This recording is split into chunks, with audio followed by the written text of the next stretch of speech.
दोस्तों रेसलिंग में आपकी बॉडी और एक बेटर फिजिकल स्ट्रक्चर होना हमेशा से ही डब्ल्यूडब्ल्यूई में एक सेंटर ऑफ अट्रैक्शन रहा है। बहुत से इसमें सक्सेस भी हुए हैं और फेल भी हुए हैं। तो आज हम बात करेंगे उन रेसलर्स की जिनकी फिजिक उनके रेसलिंग करियर के दौरान बहुत इंप्रेसिव रही थी। तो वीडियो में शुरू से लेकर अंत तक बने रहिएगा। दोस्तों एक सिमिलर वीडियो हमने इससे पहले एक और बनाया हुआ है जिसका लिंक आपको डिस्क्रिप्शन में मिलेगा, आप उस वीडियो को भी चेक कर सकते हैं। बात करेंगे स्टोन कोल्ड स्टीव ऑस्टिन से। द टेक्सास रैटलस्नेक डब्ल्यूडब्ल्यूई के महान रेसलर्स में से एक है। स्टीव ऑस्टिन ने अपने डब्ल्यूडब्ल्यूई करियर में बहुत अकम्प्लिश किया है और उन्होंने ही शुरुआत करी थी एटीट्यूड एरा की, लेकिन कभी भी उनकी फिजिक और बॉडी की बात नहीं की जाती है। स्टीव ऑस्टिन की फिजिक बहुत इंप्रेसिव थी जब वे अपने रेसलिंग करियर के स्टार्ट में थे। उनकी बॉडी काफ़ी एथलेटिक थी। स्टीव ऑस्टिन की बॉडी को अगर हम देखें तो वे काफ़ी ह्यूज थे और उनकी जैकेट जो वे पहनते थे उनकी पर्सनैलिटी और फिजिक पर बहुत सही बैठती थी और उनका चेस्ट आर्म्स काफ़ी ह्यूज थे जो उनके ओवरऑल लुक्स को और काफ़ी शानदार दिखाती थी। हम बात करेंगे the top dog Roman Reigns की। रोमन रेंस आज डब्ल्यूडब्ल्यूई के बहुत बड़े नामों में से एक है, पर एक बात उनके अंदर बहुत खास है कि वे एक फाइटर हैं, फिजिकली भी और मेंटली भी। फिजिकली इसलिए भी क्योंकि उन्होंने अभी तक अपने करियर में बड़े से बड़े रेसलर्स के साथ रेसलिंग की है, जैसे ब्रॉक लेसनर, ब्रॉन स्ट्रोमन जैसे रेसलर्स के साथ, और उनकी बॉडी कभी भी टूटी नहीं और वे मेंटेन है। और मेंटली इसलिए भी क्योंकि उन्होंने कैंसर को 2 बार बीट किया है अपनी लाइफ में और उन्हें फैंस की तरफ से इतनी हेट और नेगेटिविटी मिली है, उसके बावजूद भी वे कंपनी में टॉप पर बने हुए हैं।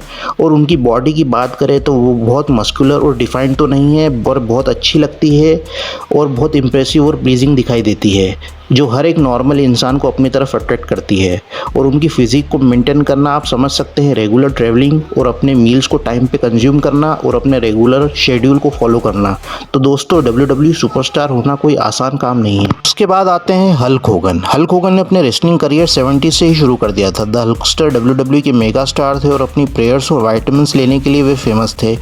हल्क होगन की बॉडी उनके एरा में बहुत अच्छी थी और वे काफ़ी ह्यूज थे और उनकी मसल्स बहुत डिफाइंड थी। फिर बाद में 1993 के दौरान एक स्टीरॉयड ट्रायल के चलते सब बर्बाद हो गया था।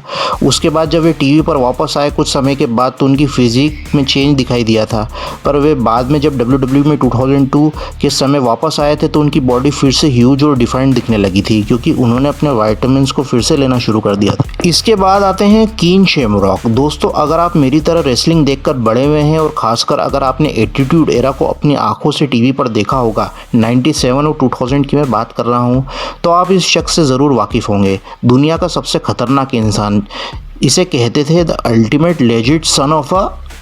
कीन शेमरॉक ने डब्ल्यूडब्ल्यूई में बहुत टाइम स्पेंड तो नहीं किया, लेकिन जितना भी किया था काफ़ी था। शेमरॉक की बॉडी बहुत शानदार थी। शेमरॉक को देखकर लगता भी था कि ये बंदा बहुत ही टफ है, कि कोई इतनी अच्छी और इनक्रेडिबल फिजिक वाला व्यक्ति तो एक अल्टीमेट फाइटिंग मशीन भी हो सकता है। शेमरॉक ने अपने रेसलिंग करियर में Rock, Undertaker, Shawn Michaels, Vader, triple H के साथ रेसलिंग की है और शेमरॉक डब्ल्यूडब्ल्यूई में आने से पहले एमएमए फाइटर थे। के बाद आते हैं Chris Masters. Chris Masters the masterpiece WWE में 2005 में आए थे और विंस मैकमैन का ऑब्सेशन बड़े और मस्कुलर रेसलर्स के प्रति कभी ख़त्म नहीं होगा। इस पुराने ट्रेंड को डब्ल्यूडब्ल्यूई हमेशा से ही रिपीट करता है। मास्टर्स ने जब अपना डब्ल्यूडब्ल्यूई डेब्यू किया था तो वे बस 21 साल के ही थे और वे काफ़ी ह्यूज थे और अपने फिनिशर मास्टर लॉक से वे दूसरे रेसलर्स को चैलेंज करते थे। 2009 में क्रिस मास्टर्स डब्ल्यूडब्ल्यूई में वापस आए थे, पर वे अपनी पीक्ड फिजिक्स से काफ़ी नीचे आ गए थे और उन्होंने अपना 20 पाउंड्स वेट लूज़ कर लिया था और बैक स्टेज एक सेगमेंट में मास्टर्स ट्रिपल एच और शॉन माइकल्स के साथ इंटरेक्ट करते दिखे थे। मास्टर्स ट्रिपल एच को कहते हैं कि मैं एक किताब लिखने के बारे में सोच रहा हूँ। ट्रिपल एच कहते हैं कि 50 पाउंड्स को कैसे लूज़ करें 4 वीक्स में, ये लिखोगे क्या? क्रिस मास्टर्स ने इस सेगमेंट के बारे में कहा था क्रिस वैन वेलिड के एक पॉडकास्ट में। फिर आते हैं बॉबी लैशली। बॉबी लैशली एक one of the most gifted athletes में से एक है डब्ल्यूडब्ल्यूई में, जो बहुत अच्छी फिजिक के साथ स्क्वाड सर्कल में एक ग्रेट इन रिंग परफॉर्मर भी है। लैशली की फिजिक इतनी ज़्यादा वाइड और इम्प्रेसिव है कि एक बार जब क्रिस मास्टर्स उन पर मास्टर लॉक अप्लाई कर रहे थे और उनके लैट्स मसल इतने ज़्यादा चौड़े थे कि मास्टर्स अपनी ग्रिप उनके ऊपर अच्छे से नहीं बना पाए थे। हाँ, ये बात अलग है कि वे उन्हीं का फिनिशर मास्टर लॉक को यूज़ करते हैं जिसे वे हार्ट लॉक कहते हैं। लैशली की बॉडी बहुत ज़्यादा इम्प्रेसिव है। उनके शोल्डर ट्रैप्स और चेस्ट मसल्स एक ब्लेस्ड एलीट लेवल की जेनेटिक्स की ही देन है कि इतने सालों तक वे अपनी बॉडी को मेंटेन करे हुए हैं। नंबर 5 पे आता है क्रिस बेनोआ। रेसलिंग इंडस्ट्री में बहुत गिने चुने रेसलर्स ही ऐसे होते हैं जो अच्छी फिजिक के साथ बहुत अच्छे इन रिंग वर्कर भी हों। क्रिस बेनोआ की बॉडी की बात करें तो क्रिस बहुत ही हार्ड वर्किंग और एक लेजिट रेसलर थे। यहाँ हम बेनोआ की पर्सनल लाइफ पर बात नहीं करेंगे। क्रिस की अपने अर्ली करियर से ही काफ़ी अच्छी इंप्रेसिव फिजिक थी। जब वे डब्ल्यू में आए थे तो वे उस समय कंपनी के बेस्ट टैलेंट्स में से एक थे और उनकी बॉडी उनके रेसलिंग करियर के दौरान बहुत अच्छे लेवल पर मेंटेन थी। पर अनफॉर्चुनेटली 2007 में क्रिस बेनोआ हमारे बीच नहीं रहे। उन्होंने सुसाइड कर लिया था और उन पर डबल मर्डर चार्ज भी था। दोस्तों, इम्प्रेसिव फिजिक की बात हो रेसलिंग में और अगर अल्टीमेट वॉरियर का नाम उसमें ना आए तो ये नाइंसाफ़ी हो जाएगी। अल्टीमेट वॉरियर भी 80s के ग्रेटेस्ट रेसलर्स में से एक रहे हैं और उनकी फिजिक और उनकी बॉडी इनक्रेडिबल लेवल से भी ऊपर की थी। अगर स्कॉट स्टाइनर के बाद सबसे फ्रीकीस्ट फिजिक की बात हो रेसलिंग में तो वहाँ अल्टीमेट वॉरियर का नाम आता है। वॉरियर रेसलर बनने से पहले एक बॉडी बिल्डर ही थे और रेसलिंग में वे ज़्यादा पैसा कमाने के लिए ही आए थे, लेकिन उनकी पर्सनैलिटी और उनके अल्टीमेट करिश्मा इतना ज़्यादा शानदार था कि बाद में वो रेसलिंग में एक लेजेंड माने गए थे। नंबर 3 पे आते हैं the Freakzilla Scott Steiner, the freakiest wrestler ever in the history of pro wrestling.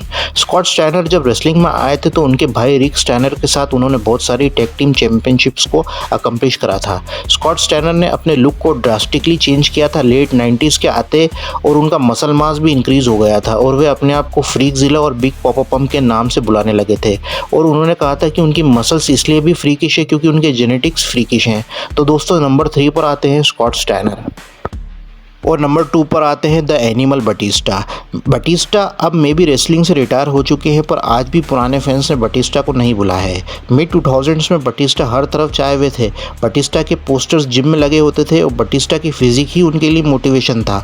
उनके पिक्चर्स जो जिम में लगे होते थे वही उनका प्री वर्कआउट होती थी। पर आज टाइम चेंज हो चुका है और रेसलिंग भी चेंज हो चुकी है। बटिस्टा की बॉडी मेंटेन थी जब तक वे रेसलिंग में एक्टिव थे, पर प्रेजेंटली अब वे मूवीज़ में एक्ट कर रहे हैं और वे एक नॉर्मल पर्सन की तरह दिखाई देते हैं और वर्कआउट ट्रेनिंग्स को वो करते हैं लेकिन एज ए सिर्फ अपने आप को फिट रखने के लिए। और फर्स्ट नंबर पे आते हैं लेक्स लूगर। में भी आज के रेसलिंग फैंस लेक्स लूगर को नहीं जानते होंगे, लेकिन लेक्स लूगर 80s और 90s के समय रेसलिंग में के टॉप स्टार्स में से एक थे।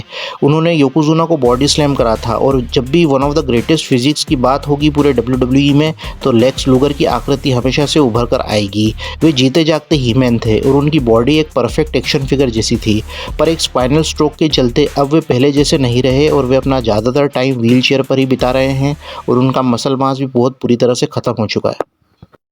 और दोस्तों, कुछ हॉनरेबल मेंशंस हैं John Morrison, John Cena, Paul Orndorff, Randy Savage, Hercules, Warlord, Psycho Sid और रिक रूड।